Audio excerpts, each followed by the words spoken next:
Hey, hey, hey, it's Crystal, the Goddess, and I'm the creator and owner of the House of Divinity. And welcome to the House of Divinity podcast, a place where we have divine discussions, all about raising your vibration, activating and aligning your chakras, and really just tapping in and being your most divine goddess self. Now, let's get to the episode. Hey, hey, hey, it's Crystal, the Goddess, and I just wanted to come on here and give you a little disclaimer this week because I guess you can think of it more of like a trigger warning because we are talking about something very heavy, very life-threatening, very traumatic, and we are talking about conquering cancer, and to be specific, conquering breast cancer. Now, Crystal, why are you talking about this? Because if this podcast is all about living life as your most divine goddess self, you cannot do that if you're not here. And I'm super huge on spreading awareness if that is not known already. This whole podcast is about elevating topics and reminding topics and things for us to be aware of so that we can live life as our most divine goddess self. This week we are joined by a guest who I happen to know, but the uniqueness in this is that she's actually, my age. I believe we're the generation of the millennials, and that's really young, and I want us to spread awareness and have her here to tell her story, which I'm so grateful for, and the level of transparency you will hear. We go into details about so many things, but I did want to warn you because things do get deep, and you'll catch that by my moments of speechlessness. And I just wanted to come on here and forewarn you that the topic is real, and I'm really looking forward to hearing feedback, hearing what you all have learned and gained, because I have learned so much from this conversation, and I'm looking forward to you all learning a lot from this as well. But I was just, Spirit was like, you might want to let people know before we dive into this. So yes, we are talking about, which you can see from the title, but I just want to let you know we are going to go deep about some things that are serious, and if you can thug it out, it's not nothing too wild, but just know we are having these conversations to raise awareness, and make sure you check up on yourself today because it's real and it's out here and it's taking people out, and we need to be aware. So enjoy the episode. Welcome to another episode of the House of Divinity podcast. I'm your host, Crystal, the Goddess, but I have a special guest with me today, so I don't want to say too much. I want you to talk a little bit and introduce yourself before I talk about how we know each other and stuff like that. Okay. Hi, I am Cynthia. I am the owner and founder of Our Fight, a nonprofit geared towards helping women diagnosed with breast cancer under 40. I love the specifics of under 40, and I'm going to get into that in a little bit. So Cynthia and I actually, again, go, when I say way back, and I still feel young, so it's hard to say we were kids because I barely feel like I'm out of being a kid. But we actually went to high school together. Yep. We're on the cheerleading team together, and it's funny because my friends be like, "You are such a cheerleader too." Because I was like, "Yeah, let's go." Yeah. So I know Cynthia, and it's interesting because when we talked on the phone the other day, we were like, we ain't talked in a long years. Yes. Has it been 10 years? I don't know. But high school, probably fresh out of high school. Mm-hmm. What is it called when you go back for homecoming? I feel like we probably seen each other at homecoming, and that was a long time ago. Yeah.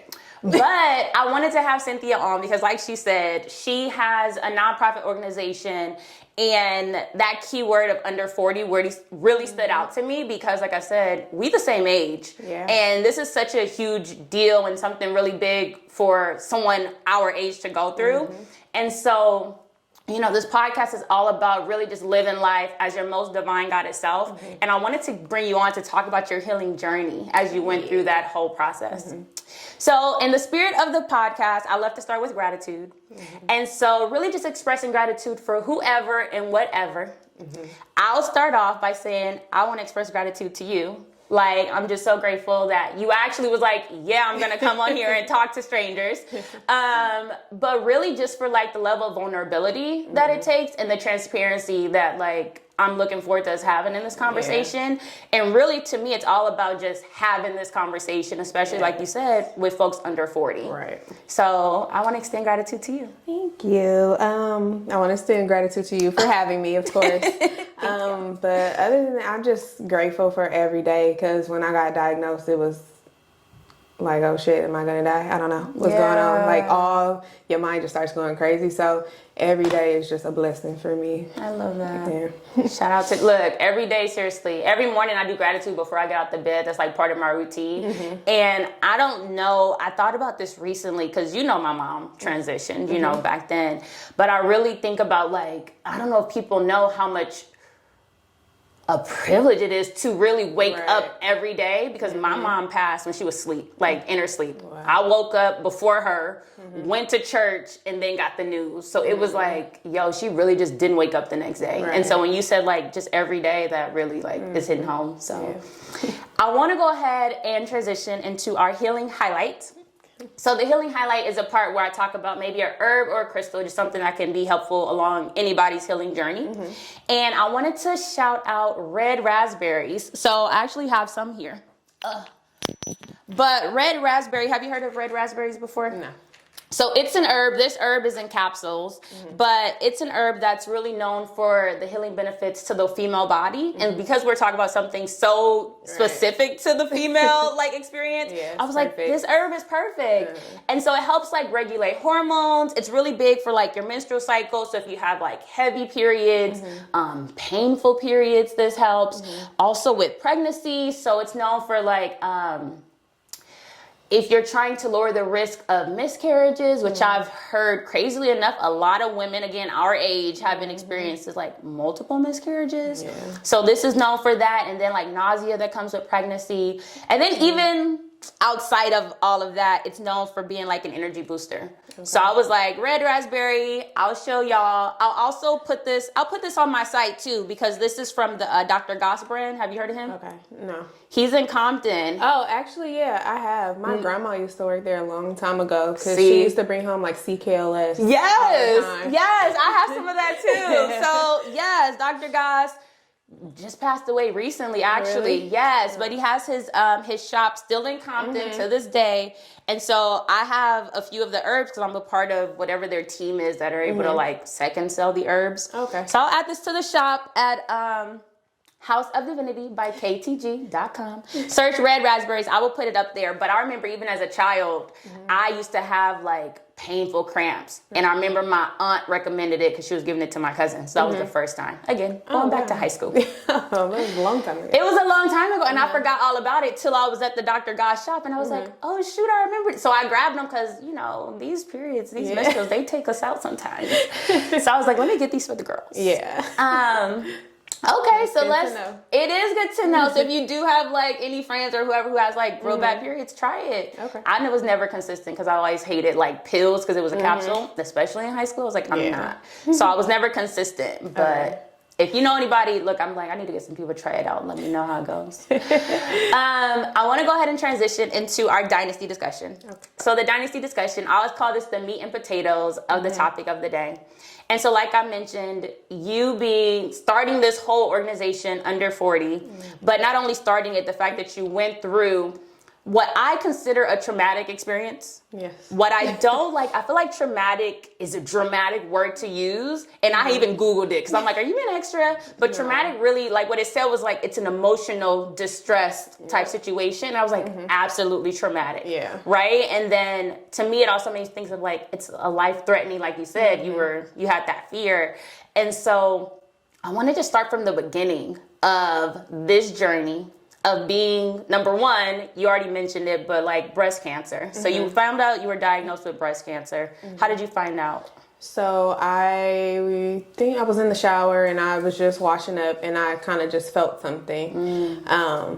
So I'm not gonna lie, I ignored it at first. I was like, maybe I'm tripping or it's in my head, but then I kept feeling it. So I was like, oh, I have an appointment coming up with OB, to get my pap smear. So I'm gonna just wait for that. And then she felt it and she told me, oh, I'm gonna refer you to a breast specialist. So I went there and they were like, oh, it's probably nothing. It's probably what they call a fibroadenoma. And she said that's kind of common in women our age. It's just a lump. It kind of feels hard, but it's nothing. Did they say that before running any tests? It was just based off feeling? That's interesting. Yeah. Okay. She was like, go home, you're fine. no, I'm not about to go home fine. You're telling me there's for sure a lump there. So yeah, after that, they scheduled me for a biopsy and, no, I take that back, an ultrasound. Mm-hmm. At the ultrasound, once they seen what they seen, they gave me a biopsy right away. And then I think I got the news. I was like by myself at work when I got the phone call. Wow. And they told you over the phone? Mm-hmm. I told them that they could. They was like, do you want to come in? Or, and I was heck like, no, tell me now. Just tell me, yeah. I was like, so you can call me and give me the results. And yeah. How old were you when this happened? 29. Wow. Okay. And so this was how long ago? I was diagnosed in January of 2020. 2020. Oh, wow. Yeah. Not 2020 already. Right. Girl. 2020 was already. It was already a year done for me before COVID even happened. I was over it. So. Wow. So then take me back. I want to do what I think of like, okay, so you find out you were diagnosed. What was the next step after you got that call? I got the call and then they immediately start telling me like next steps, like schedule me for all of these appointments. So I got scheduled for a mammogram. I got scheduled to meet with an oncologist, a surgeon, plastic surgeon, like a genetics test. I just basically got a whole bunch of appointments set up. Okay. Once that first appointment was kind of to tell me like that stage I was in and the logistics of that and how it was going to be moving forward. And what's an oncologist? The cancer doctor. Got it. And then what stage did they say? I was stage 2 triple negative breast cancer. Does that mean it's more aggressive, less, like how does that fall into? Okay, so I won't try to think of the names, but there's basically 3 receptors of breast cancer. Okay. And I was negative for all 3 of them. Okay. So that's why they call it triple negative. Okay. And then triple negative is more aggressive and it is more common in younger minority women as well. Wow. So. Number one, I'm taken aback because if it's negative, you think like, oh, that's good news. I'm negative like 3 times. And they're like, no, that's worse. And then also when you said younger minority women, it makes me think about like, what is it about us that makes it more like prevalent in us? Like, I'm wondering, is it the food? Is it the food? Is it like activities? Like what? Like that's really interesting. That's the thing that's so hard about being diagnosed with something like cancer is because there's no one thing that could have diagnosed it, and they couldn't. Could have. That's the word I'm looking for. That could have caused it, and then there's nothing that the doctors can tell you like, oh, you went to the nail shop, that's why. Yeah. Or, you ate too much red meat. Yeah. Like, you just never know. And they can't pinpoint it either. So that's the frustrating part. Like, what do I cut out in my life to stop this from happening? And you just don't know. So it's kind of one of those things where, like, just live your life. Basically. Yeah. Do what you want to do, because whatever's supposed to happen gonna happen anyway. I'm vegan-ish. Right? Because I do believe, like, you familiar with Dr. Sebi and his diet and everything like that. So I try to eat more like alkaline foods, you know. I do believe like different foods apparently we already have cancerous cells in our body, right? And so we feed it or we don't. But I'll tell people all the time and I'm like, I do my best to like eat right, but it's like, man, who knows if it's even gonna help anything? Right. Who knows what happens in the future? It's wild because you don't. Yeah, I've read stories where women was like, I've been vegan for however amount of time and they still get diagnosed. So it's just, if it's just in your cards, I guess it's just in your cards. I did go vegan when I was diagnosed. Okay. I've been eating meat again lately, but I want to go back vegan because you can just tell the difference in your body. Yeah. When you eat like dairy and meat and all the things. My skin alone, I was like, when I cut off dairy, I used to have, not even growing up, I don't remember bad acne, but like some point in adulthood, I was like, what is happening? Right. And then I cut out the dairy and I started to see a difference. I feel like I still break out where I'm like, ain't I supposed to be over this right now? But it's not as bad as it was. And then even, this is TMI. But I just wrapped up my menstrual cycle. And when I say it was like 3 days, and I just did a 21-day raw vegan, challenge, like detox. And so for me, I'm like, I wonder if there's a correlation there, right? Yeah. Because, yeah, that's interesting. Yeah. Where are all my crystal lovers? Whether that's you or someone you love, I have the perfect gift. Shop our manifestation crystal tumblers. We have the largest selection of crystals to choose from. So no matter what you're trying to manifest, whether it's love, joy, peace, protection, we have the crystal perfect for you. Whether it's your zodiac sign. I know how much we love our zodiac signs. Shop the crystal tumbler that matches your zodiac sign and get the healing that you deserve. Healing in 1, 2, 3 easy steps. Fill your tumbler with water. Allow it to sit 20 to 30 minutes so that the water can absorb the vibration of the crystals. And then after that 20-30 minutes is over, you drink the water. Step 3. And the water inside our bodies matches the vibration of the water that we are drinking, and it will internally raise your vibration and activate your chakras and activate the cells within your body. So shop the largest selection now. Perfect for fruit-infused drinks, teas, and of course water. Shop now and get this healing delivered right to your doorstep. See you in checkout. Bye. I know for me, like chicken, it just makes me tired. Really? Yeah. When I cut out chicken, because I don't really eat steak and beef, and pork and all of that. I don't really eat that. So when I cut out chicken, I really felt a big difference. That's it. And you also feel you got to be super in tune with yourself to even notice these things. Yeah. Because some people are like, I don't feel nothing. It's like, because you ain't really taking the time to like tune in. Right. And I don't tune in a lot either. And I think because my diet is already, I don't eat, like I said, I'm already vegan-ish. So people are like, oh, do you feel a big difference? And I'm like, my body doesn't have to detox as much as somebody who eats a lot of meat and things like that. So you mentioned you went vegan. Are there other things that you did when you found out that you had?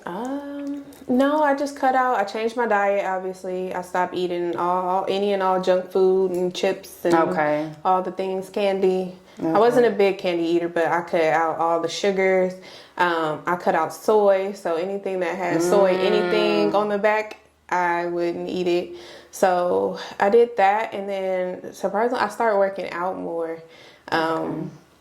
People always look at me crazy when I tell them I was working out during chemo and stuff, but that it kept me going. Yeah. Like, I'm a big believer of, like, even if you just get a cold, if you just lay in the bed all day, you still gonna be sick. So I'm a big believer, get up, move around, get your body active, because if you just sit in your sickness, you're gonna be sick. Yeah. So at least you feel like you're doing something. Are these things that you chose to do because maybe your own research, or you just wanted to, or are these things that like maybe the doctor like recommended? They recommended it, but I wanted to. Like, I still work my full-time job. I worked out every day. I still did a lot of stuff for myself. I was cooking my food. I was doing my laundry. Yeah. And my mom was like, sit down. Of course. And I was like, I'm a big, I don't need no help, Miss Independent. It's so hard for me to take. Most of us are. To take on help. Like, people are like, you need help? Nobody got it. I think I'm Wonder Woman. And be struggling to it. You be like, it's okay. Yeah. All the groceries in one hand. Yeah, but I just didn't want nothing to change. Like, I didn't want people, it's like sometimes people came over, like family members would come over and they'll have this look on their face. They don't even know that they're looking at me like I'm on my deathbed or something. Like, stop looking at me like that. Like, it's a normal Tuesday. High five, whatever we do normally. Like, just treat me normal. Like, I don't want you to treat me like I'm sick. You know, we gonna get through it. Yeah. So in a way that kind of like, it had a negative impact. Like, everybody coming over, because now you're like, first of all, you're reminding me of what this is while I'm trying to mentally get out of that, right? I don't think people realize that either. They don't. Like, like you said, there was a look. They don't know what to say, too. I'm like... Which just makes it awkward. Yeah. Would you rather people not come over? No, I like the company. Okay. And I liked when everything was normal and we just talking like normal and we just the same little ha-ha kikiing. You know, I appreciated the company. Yeah. But if you're gonna come over here and be weird, stay home. Okay, so if you could come over and be yourself, then you're allowed. But for those of us that was being weird, y'all need to stay away. Right. I feel that. I had a whole bald head just looking. I'm still the same person. So then I made this up as I was thinking about our conversation, but like a holistic audit. And so holistically, like mind, body, spirit, what were you thinking in your mind as you was going through these things? Whew. All the things. It was like fear of if I'm gonna die. It was, well, what if this? Well, what if that? Am I gonna feel like myself again? Yeah, that was pretty much like, it was all the what ifs. Yeah. That kind of just take over. Okay. Like, and then you have these moments of, I'll be fine. I'm about to get through this. I'm a thug. Right. Yeah. I'm a The pep talk. this. Yeah. And building yourself back up. Yeah. Sometimes to get out of my own head, meditation worked really well for me. Nice. And like, belly breathing. Like, I think I really got anxiety after my diagnosis. So sometimes I just have to step back and just breathe. Even now? Even now. Okay. Yeah. And then, so what about body? What were you feeling in your body during this time? I think, I want to say it wasn't too bad, like other than like the nausea and stuff. Okay. I don't feel like anything hit me too bad because like I said, I was working out. I changed my whole diet. So I didn't really feel any like real effects of chemo other than like the nausea and fatigue and things like that. You know what this reminds me of? Not saying they're any type of similar, but I know like if I work all day and come home, because you're active, right? You don't feel the tiredness, right? But the minute you sit down, it like hits you. And it sounds like what you're saying is like, because you were so active throughout the day, still going to work, still doing all the things, you didn't really feel it. That's interesting, because I already have this idea of like, no, it's the minute you sit down, it all catches up to you. And you're like, yeah, that's kind of what happened. Yeah. And so what about spiritually? You said you did some meditating. Did you feel any deeper connection to yourself spiritually? Do you feel like there were maybe, like you said, you gave yourself the pep talk, but did you feel any type of like anything else that was going on, maybe spiritually that you were hearing or spiritually that you were feeling, whether it was like your connection or anything else? No. Yeah. Whenever I go through things, it's kind of hard for me to be like, oh, God got me. And it's kind of because I have this moment of why and why me. Yeah. And, but then it also brought me closer to God because I was like, let me, I'm going to pray on it. I'm going to be good. I would go to church. I went to church more often during that time, too. So I was like, let me refocus and recenter myself. Yeah. So I can, have this positive outlook during this time. Yeah. Yeah, because I can't sit in the negative thoughts. So, yeah. See, and I was going to ask yourself, like, I assume you had low moments, right? And so I was going to ask how you pulled yourself out of that. You already mentioned how you would meditate. You got a deeper connection with God. Were there any other things that you would do when you needed, though, to pull yourself out of the funk? I think this is why I started our fight, because I felt alone. So I felt like I needed people around me that knew what I was going through. Like, it's cool. My friends will come over, my mom, my dad, my sister, but it's like, you don't understand. Yeah. You just don't. And it's nothing wrong with that, but I need to talk to somebody who gets it. Yep. So that was one of the reasons why I wanted to start it, because I just felt like I was by myself. And then the organizations or the meetings that they were sending me to, they were like older, white. Of course.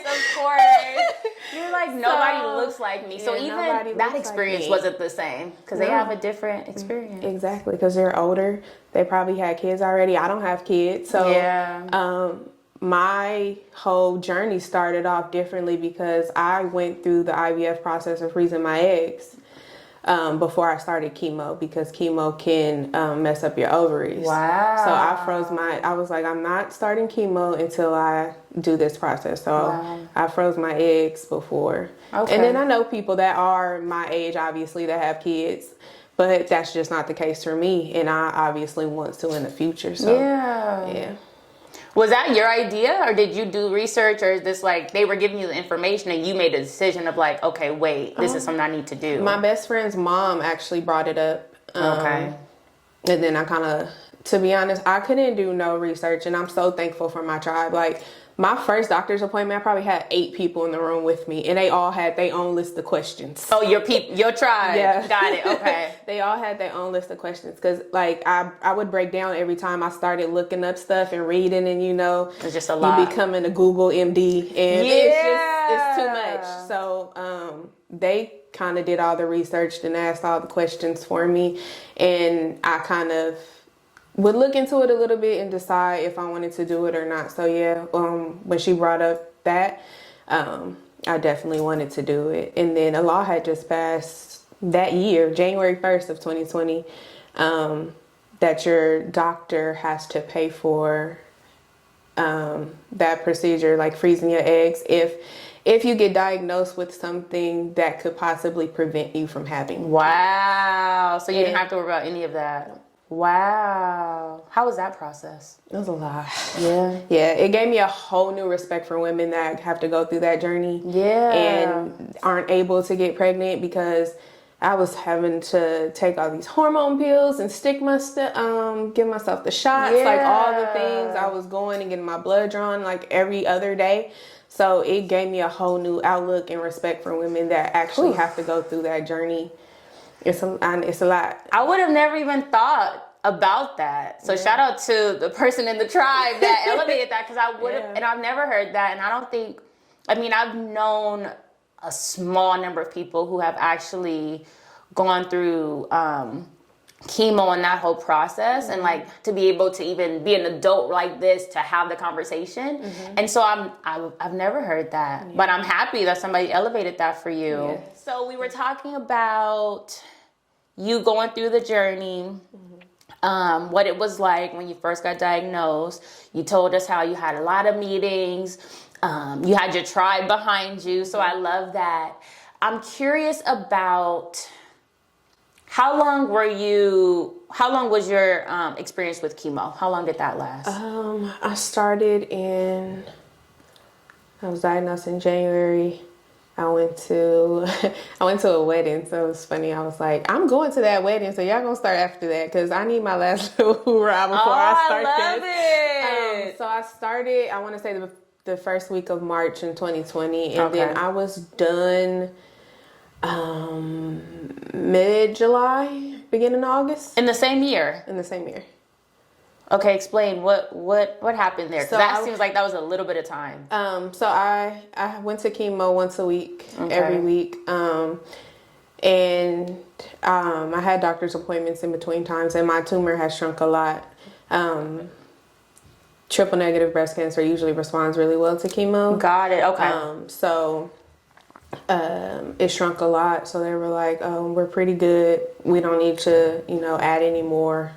So from there, I was scheduled for surgery, and that was a lot too. What was surgery for? I had a double mastectomy. What is that? So I got both of my boobs removed. Both of my breasts removed. So that was a hard decision, because obviously in the future I will never be able to breastfeed my children or anything like that. So that was a hard decision, and they did give me the option to have a lumpectomy, which means they just take out the tumor part. Right, the tissues that are affected. Yeah. Okay. Or I can just have a mastectomy on the affected side and leave the other side. But it was like the what ifs again. Yeah. What if it come back on the other side? That's what I was thinking. Yeah. So that was a hard decision for me, but I was like, I'd rather have this peace of mind. Right. It's still, you can still have them thoughts of reoccurrence, and it can still happen even though you had the double mastectomy, but it gave me more of a peace of mind to just let them go. Right, because what I'm assuming is that you made a decision to do the lowest risk of it coming back, right? Because I can assume if you remove the lump, and if there's still some tissues there, they could affect the other tissues, right? Which is in one breast. Or you also mentioned that it could even pop up on the other breast. Wow. Yeah, so I made the decision to part ways with them. Okay. Okay. And like you said, that was a hard decision, especially like thinking about the future. Yep. Yeah. Nobody thinks about that. And I hated the fact that a lot of women that had kids and stuff like that will tell me how breastfeeding is overrated. That don't tell nobody that. Like, Okay? what? It is so frustrating, but I'm like, you breastfed your kids. I wanted that experience, whether I did it for one day or if I did it for the whole year. It's the choice. It's my choice, and it's the healthier option for kids, and I won't be able to do that. There's so many benefits that we know, especially today, that we know about. And so exactly, so that would drive me crazy. This is one of those things I want to put in that bucket of like, let's not speak on it. Let's not even speak on it because you don't know the experience. And I understand people want to comfort. Yeah. One of the things that I even found with myself, I'm like, I just tell people like, I'm sorry to hear that. Like, dang, that's messed up. Right. Because you can't go too deep into it, especially when you don't have that experience. You can't. Like, it's so, sometimes a lot of things seem like a slap in the face sometimes. Because you don't even know what you're talking about. Right. And it's like, I know you're trying to be helpful, but it's not helping. It's not. You can't tell me what's overrated. It's not comforting. It's not. And telling people that they're getting a free boob job isn't comforting either. Be like, I'd rather not have to get the boob job. Exactly. Because imagine me telling you getting your arm amputated. That's basically what happened to me. They took my breast from me. So yeah, I have these implants in now, but it's still not the same. Right. It's still not the same. So it's not a free boob job. Yeah. It's just some new things on here, but I didn't want. I was fine with my original. Right. You're like, they were doing me just well. Thanks. Right. I feel partially speechless because I didn't know any of this, right?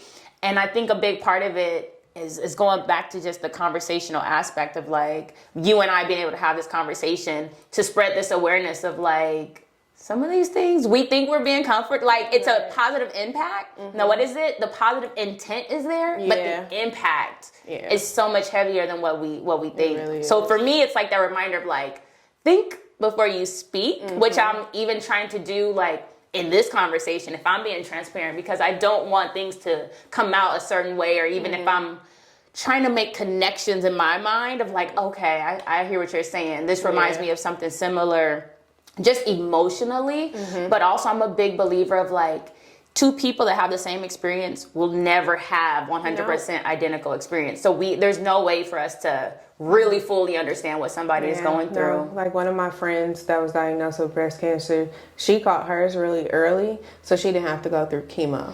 So we were talking, and sometimes she feels like, well, I didn't have that same experience as y'all. Like mine's wasn't, not that it was less deep, but it wasn't as severe, so she didn't have that same, so she didn't get to go through that part of it, which is great for her. Right, It just, everybody's journey is different. Super, I mean, this is interesting. Yeah. Okay, so you went through chemo. I'm very happy to hear it was only a few months because I'm used to hearing months after. I was thinking towards the end of the year.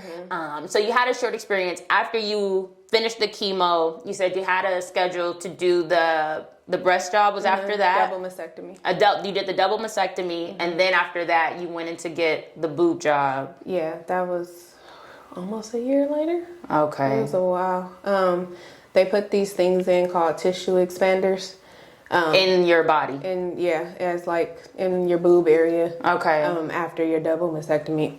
Excuse me. And it's like this hard rock type of thing.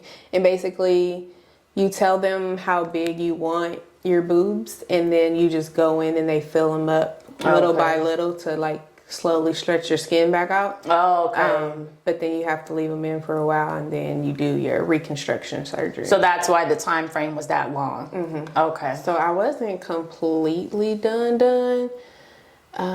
Maybe until I want to say mid 2021 or September 2021. I want to say. Yeah. So about a year and a half. Okay. Yeah, but it's tricky because I remember when I was in middle school, my aunt was diagnosed with breast cancer, and she passed away at 39. And it didn't register to me back then how young she was going through that. Yeah. And the fact that it's been happening for so long.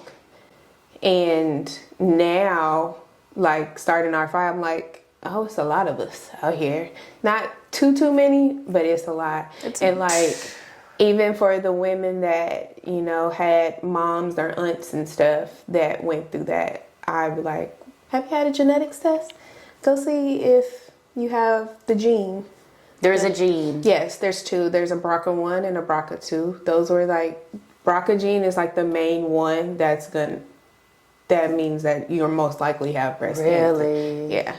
And then there's other little ones. I don't know the names, but BRCA is the main one. And this is just does it have to be your mom or is it anybody in the family? It's more likely on your maternal side. Got it. So like my aunt that passed was on my dad's sister. Okay. So they were kind of like, well, that's not on your maternal side, so it's kind of really no correlation. Got it. But yeah, nobody on my mom's side had it. And when I did my genetics test, all of them came back negative for cancer genes. Okay. So I didn't have no cancer genes at all. I was that 1 in 8.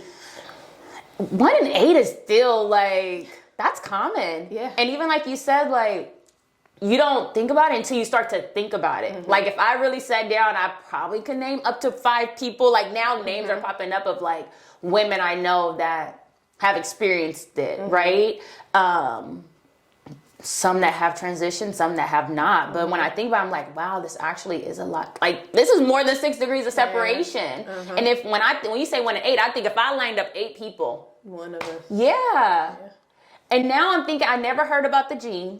So I'm also thinking about, like, I need to tell some of my friends, too, that I know, like, it was like, I know someone, it was their mom. Yeah. Like, and maybe she's heard this before. I don't know, because we haven't had those type of conversations, but I'm curious, like, I'm going to make sure I hit her up. Like, yeah, have you heard about that? Because that's interesting. Yeah. So then now, well, one question before I move on. That was a 1.5-year process, about 18 months, give or take. Yeah. Is there anything, when you look back and you reflect over that experience, are there any things that you wish you would have done differently, or that maybe things you would have known, or, you know, anything like that?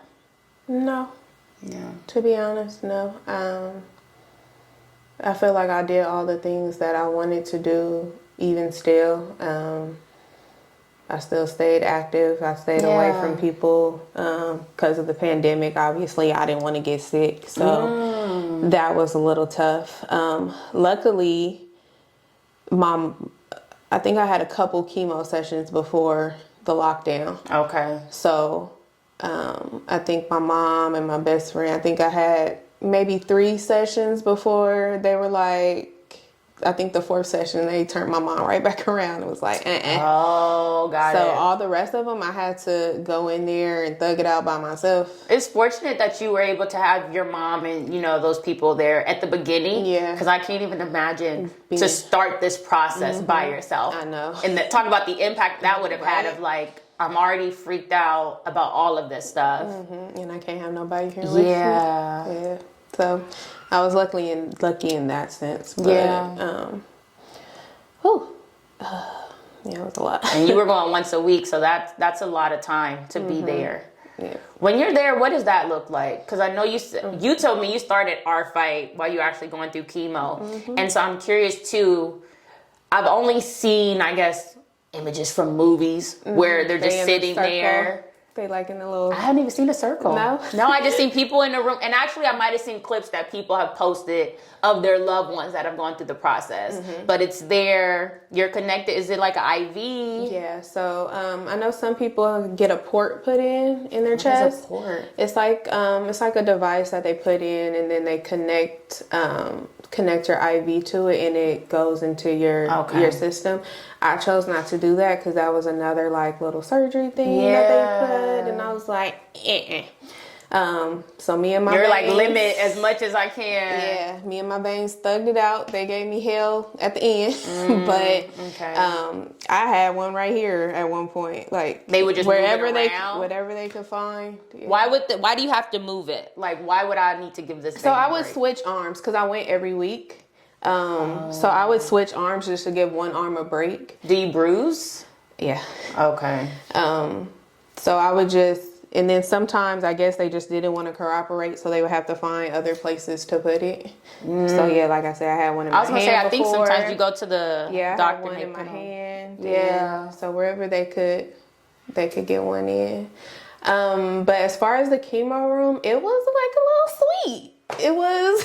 Are you saying it was kind of nice? Because when you say sweet, I'm thinking it's giving luxury. Like what are you doing? A little bit. Okay. So like you said, when you see it on TV, it's kind of like a bunch of people in the same room playing cards or something like that. But no, I had. It was times where I shared a room with somebody, but there was like a big divider in between us. So you have your own, like maybe like this much space, like we're in now. And I had my recliner and my little table and my TV. So I had my own little private space. So,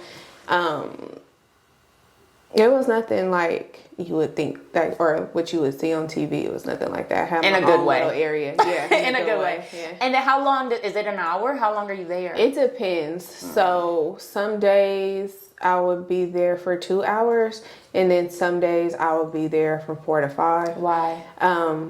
So some days I would only get one chemo medication, and then so it was like the start of every cycle for me. I would have to do 2. So that kept me there longer. But then that following week, I would just have that one, which was a little easier on me. Okay. Yeah. So that's why. Okay. So I'm curious now, and I want to fast forward to the future. So we started off from the very beginning of when you got the call. We went through that process, this 18 months, what that looked like. Present day Cynthia. You know, I don't even know if I introduced you as Cynthia or CJ, because I was like, I didn't know what to say. Do people still call you CJ? Everybody does. They do? Okay, Yeah. so Cynthia feels weird. A little bit. You're like, nobody calls me Cynthia. Okay, right. So CJ, because I still be like Lil P when I talk to her. I'm like, hey, Lil P. Yeah. So weird now. Like, we really had the weirdest names for each other. But, so present day CJ, what does life look like for you that has,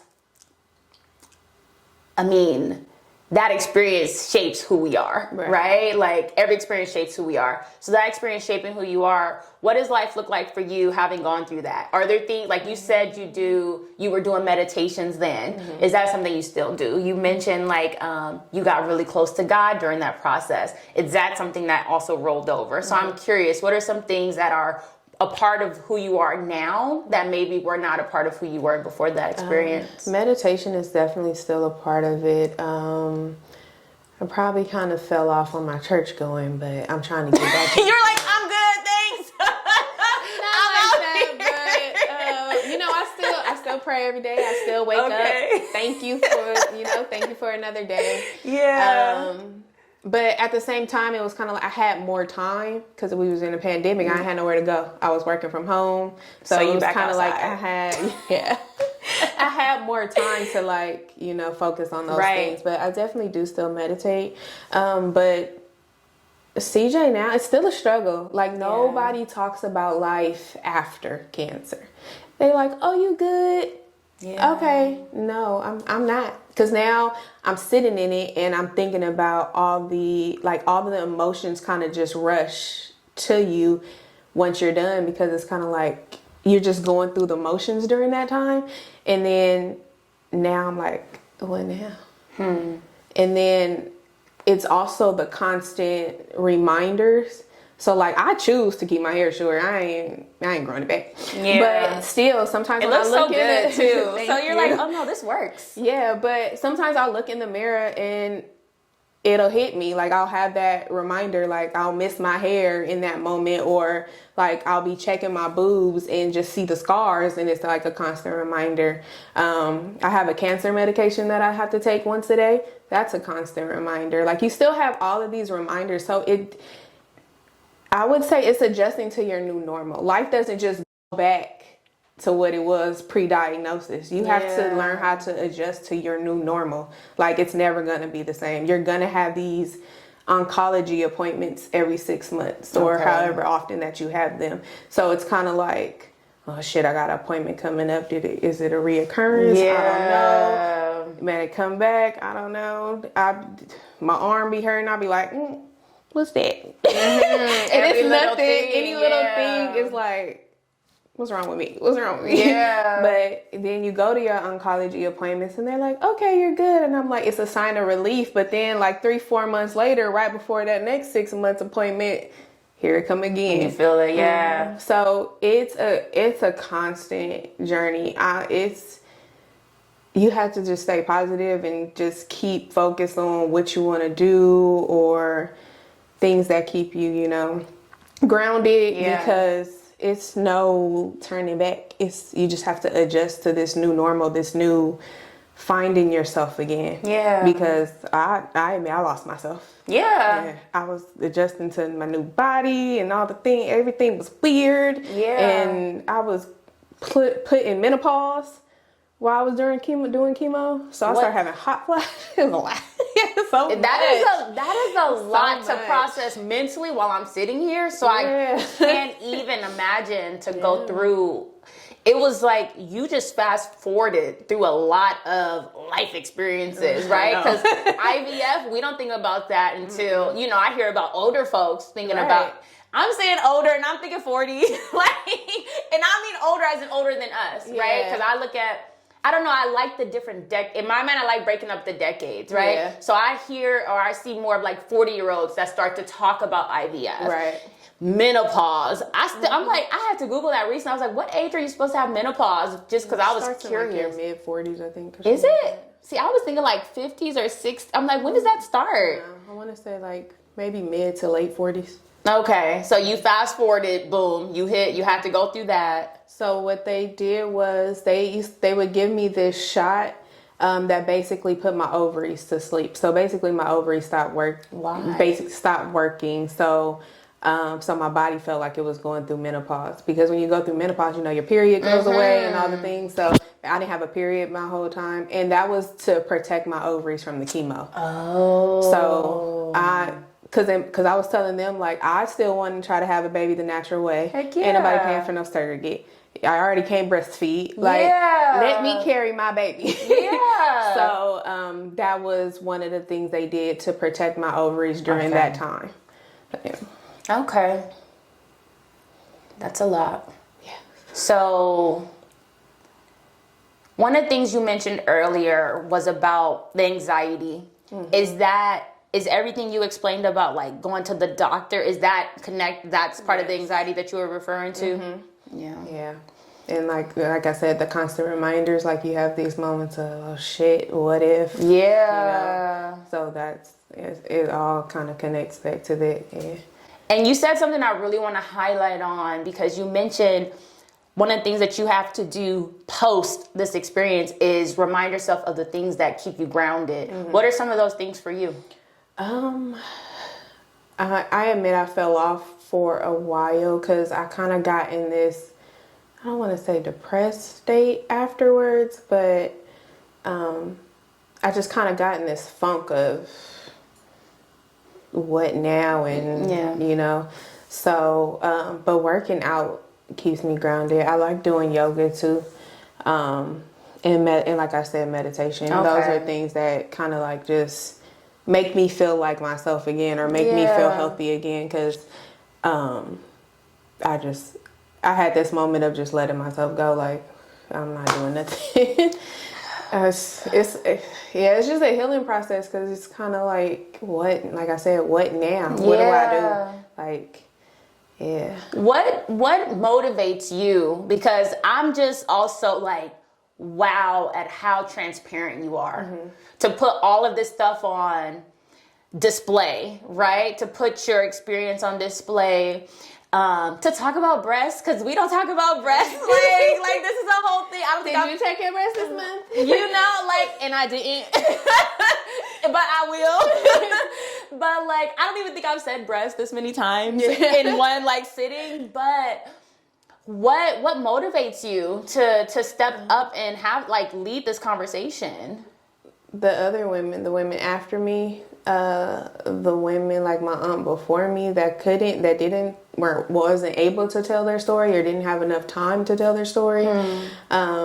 But yeah, like I said, the women after me, because it was like I said, I didn't have nobody there with me. So I started my own community, and I do it for them. Like sometimes I have my days where I don't want to talk about cancer. Like you started this whole nonprofit about breast cancer, but you don't want to talk about it. And sometimes I don't. And then you need a day. Yeah. And that's a part of having your tribe, because there's times where, so we do weekly meetings every week. So sometimes I just have my days where I'm like, today's not the day to ask me nothing about cancer. I don't want a cancer today. Yeah. So like I'll ask one of my friends to host it or something like that. So I take my days where I'm like, I just block it out. Yeah. But the girls keep me going, because they're like, sometimes they admire me, because like I said, I worked out and did all the things, and they're like, how? Yeah. But I just had to keep going. And like I said, I started our fight in my chemo chair. I was at chemo with my computer, with my little IV in my heart. Yeah. So just bringing more awareness to like, because I didn't even think about breast cancer before 40. Because we not. Because that's what they always talk about, 40, or you don't need one yet. Like, even today, you have my whole medical record in front of you, and I'll still get a call from the nurse, and she'll be like, have you had your mammogram? Oh, you don't need one yet because you're not 40. My whole history is in front of you. If anything, you should be telling me to get one. Yeah. So, that keeps me going too. Like, I need to tell the girls to go get it and fight for it, because they will send you home if you're under 40. And I'm like, if you want one, nah, fight for it, because I want more women to detect it early. You catch it early, it saves your life. So that keeps me going, just to bring in awareness to it. This just reminds me too of like, I feel like there's a layer of, I don't know, it's my thing. I don't know if it's also a black thing, a female thing, I don't know. But like, I don't like going to the doctor. And that's like a layer of it. The person, yeah, that's a layer. I was never scared to go to the doctor before. I am now, though, because it's like, I don't want to know. I don't want them results again. I don't want to hear that bad news again. So now I have anxiety going to the doctor, but before it didn't bother me. But now, I mean, I've heard that a lot, especially like black men. They don't want to go to the doctor. Yeah. But no, my anxiety of going to the doctor kicked in afterwards, because I don't want you to tell me nothing else is wrong. It's interesting too. It's a whole thing with talking about men, because there was like a study done, and it says like married men like live longer and like they're healthier, and it's the idea of like the women are pushing men like you need to go to the doctor, right? And it's the opposite in my relationship. Honey be like, well, I'll tell him stuff and he'd be like, I don't think it's that serious. When I be like, oh wait, that felt weird. This is something. We be playing doctor. I be like, this don't feel right. What you think? Like, but then like he will tell me like, yeah, you might need to go, and I'm like, I don't want to go. Yeah, that's my mom to my dad. Like, see, no, seriously, we do, and I'd be like, I'm gonna wait and see, and it's like, what you waiting for? Exactly. Like, imagine if I didn't go to the doctor and I was like still waiting to see. It could have. Like I said, I had an aggressive one. Yeah. I was diagnosed with an aggressive one. So if I would have waited any longer, it probably would have spread, or it probably would have went higher in stages. So luckily, I caught it at stage 2, which is still relatively early. So it's interesting to me that and I said it a little bit when you mentioned it, but how you went the first time and they were diagnosing you without any tests. See, I just mumped it. I'm sorry, y'all. But like, that's weird. I know I did have an experience where I felt something, and I went to the doctor. It was over here, and I went to the doctor. They did the ultrasound. I forgot what they said, but I remember thinking like, I know our lymph nodes are here too. And so sometimes, like you said, Google MD, like will have you like diagnosing yourself thinking it's cool. But I do have like, that experience alone for me was like when you talk about having to hold your breath to see, because at this point I was exposed to so many other women who I've seen, and like I said, I don't know, I just want to give you flowers for being able to have this conversation about it, because this is such a heavy experience. I even feel like this conversation has been heavy and eye-opening for me to be like, wow, this is a lot. Yeah. Because I swear I feel like high school was yesterday. So I'm like, we too young to be having to be adults and grown-ups out. Like, this is a lot. I want to say thank you. You're welcome. Again, the gratitude. Thank you for having me. All the girls need to know. This went deeper than I expected, so I just have like even more gratitude. Like, I learned so much, and I was looking forward to it, and I just wasn't ready for everything that I've learned. So thank you. You're welcome. I want to segue into our healing hint. So the healing hint is an opportunity for us to just give a suggestion and some advice, something that you know the goddesses can work on at home, something they can implement into their lives. It can be something that we stamp, that we've talked about before, that you just want to be like, yo, this is something we need to do, or this is something you could do. It could be something completely new. It also can be something unrelated. So. I kind of have two. Okay. One would just be to keep your body healthy. So whatever that means for you. So if that means working out and exercising, if that means changing up your eating habits, drinking less often, like whatever that means for you, I would definitely say to do what makes your body feel the best. And then I would also say, don't use your experience or your diagnosis or your trauma or whatever to stop you from doing what you want to do. So, cause like I said, I started our fight from my chemo chair. I also started a business from my chemo chair. So, for me, that was like the eye opener I needed. Like, you just got diagnosed with cancer. If you don't start this business you've been wanting to start in, why you procrastinating? What you waiting on? Ain't nobody got time to, put it to the side. So, I mean, that was an eye-opener for me, but it gave me something to focus on, and it motivated me to keep going, because now I want to see this into fruition. So, I would say, even if you don't start a business, just to find a hobby or whatever you like. If you like to, I don't know, rollerblade or something, anything, just make more time for that, so that it gives yourself something else to focus on and keep pushing forward.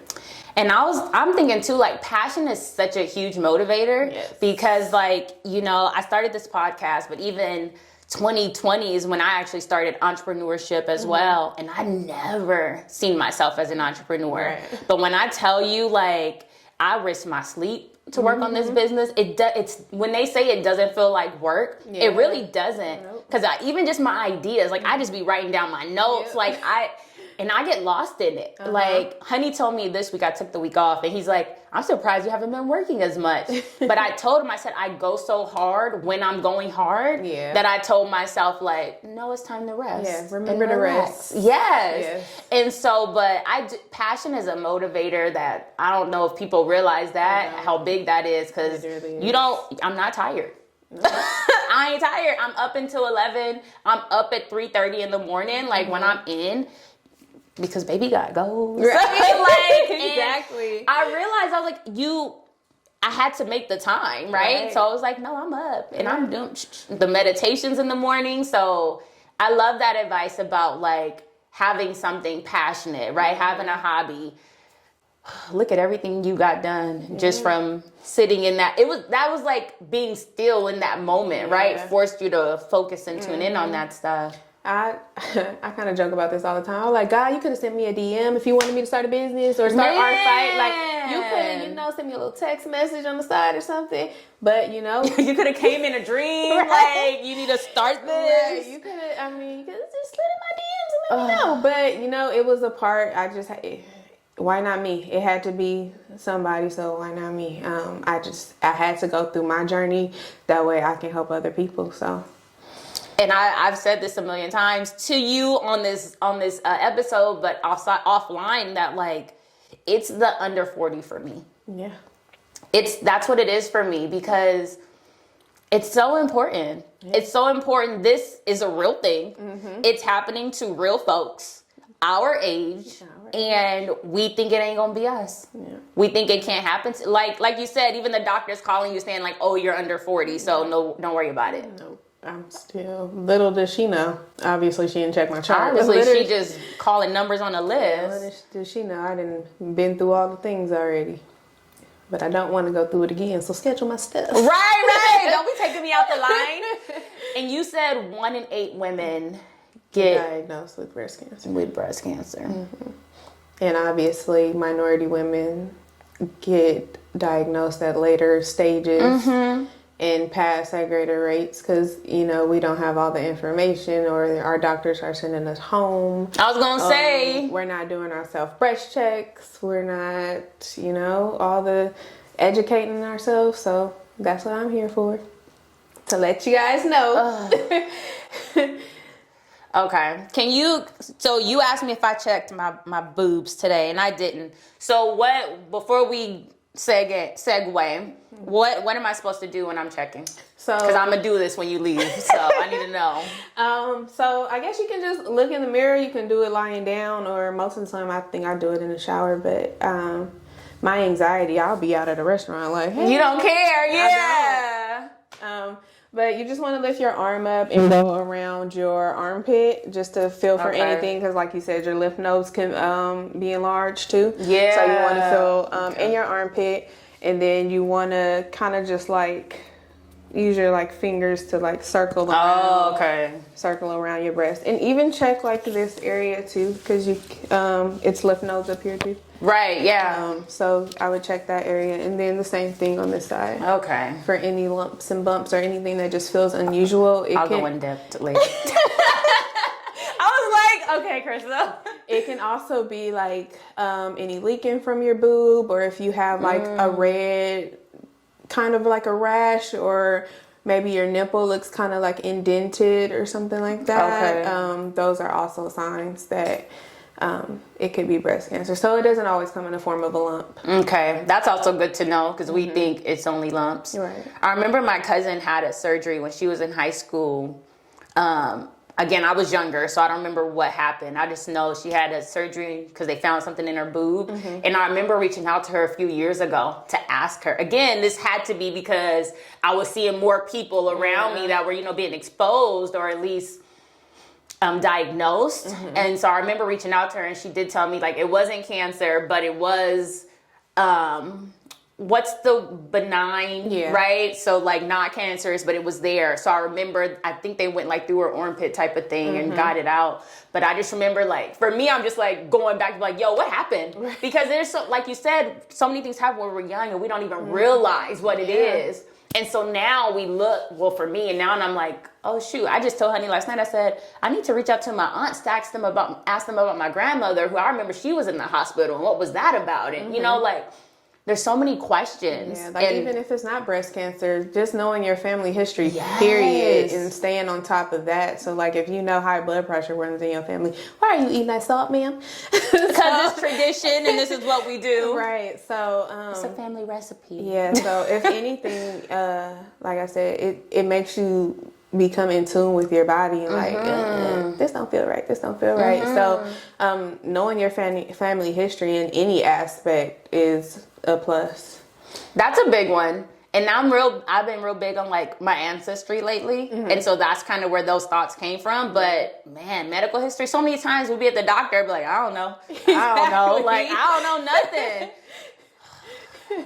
We gotta have these conversations. I'm gonna have these conversations. I hope y'all have these conversations because we do need to know. And like you said, if we know these things, the high blood pressure, high cholesterol, all these things are in the history. Exactly. And people say it with confidence all the time, like, oh yeah, that's just in the family. It don't gotta be in the family. But we want to be... Put that pork chop down. We want to be married to these family traditions and it's going to take us out. Nope. Your family will make you a separate meal. If they need to. You know I'm that person because me with my little vegan, I'll be having to eat before I come or let me bring some pasta salad or something I can eat because they ain't going to look out for me. No. They going to have all the high blood pressure stuff. Because I have a cousin that's pescatarian, so my family is pretty good at making sure we have Accommodating. something for everybody. I love that. Yeah. Because you know that don't happen everywhere. They don't. They be like, ooh, we got some carrots over there. Or it's just a salad. We got a salad. Like, I don't want to eat a salad every time. None of that. Or the salad be having cheese and chicken and eggs. Your salad don't need all that. Somebody's like, oh, we got some vegan stuff, and I swear, I'm like, I can't eat the cheese. Yeah. I'm not gonna eat the cheese. Okay, let's talk about. So I want to go into our healing on the horizon. So this is the part of the episode where I just talk about some of the events we have coming up. Okay. And I also want to give you some time to talk about some events that you have coming up, because I'll be seeing you outside representing, and I don't know if it's things that you put on yourself. I feel like I've seen both, like things that you host yourself, and then you also attend different things. So I want to we can start with you actually. What healing you got coming up? So coming up the end of August, I believe the date is August 26th.